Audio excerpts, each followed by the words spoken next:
ఇది సుదర్శన్ రెడ్డి ఆరోగ్యానికి సంబంధించిన హెల్త్ అప్డేట్ మనం చూస్తున్నాం. ఆయన ఆరోగ్యం ఇంకా అత్యంత విషమంగానే ఉన్నట్లుగా తెలుస్తుంది.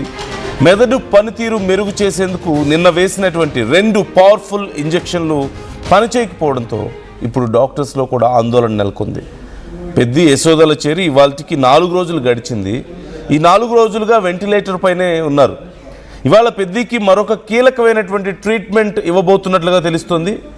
న్యూరో ప్రాగ్నోస్టికేషన్ చేయబోతున్నారు డాక్టర్స్. కంటి పాపల స్పందన, నొప్పికి, శబ్దాలకు మెదడు స్పందిస్తుందా లేదా అని పరిశీలించబోతున్నారు.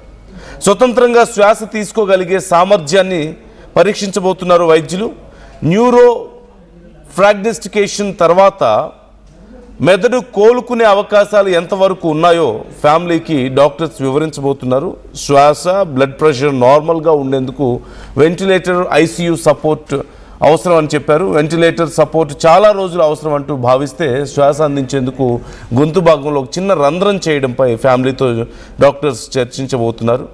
పెద్ద ఆరోగ్యానికి సంబంధించి ఎప్పటికప్పుడు కేసీఆర్ కూడా ఆరా తీస్తున్నట్లుగా తెలుస్తుంది. పెద్దిని చూసేందుకు వరంగల్ జిల్లా నుంచి పెద్ద ఎత్తున ఆయన అభిమానులు, పార్టీ కార్యకర్తలు తరలి వస్తున్నారంటూ కూడా సమాచారం అందుతోంది.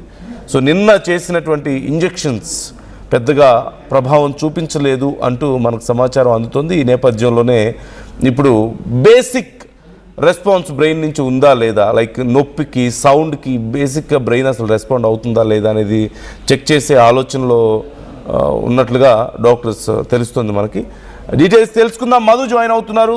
మధు, సుదర్శన్ రెడ్డి హెల్త్ కండిషన్కి సంబంధించి ఇంకా క్రిటికల్గానే ఉంది అంటూ తెలుస్తుంది. సో ఈరోజు మరిన్ని వేరే డిఫరెంట్ ట్రీట్మెంట్స్ కూడా ట్రై చేయబోతున్నారు అంటూ సమాచారం అందుతుంది. సో ఓవరాల్ డీటెయిల్స్ ఎలా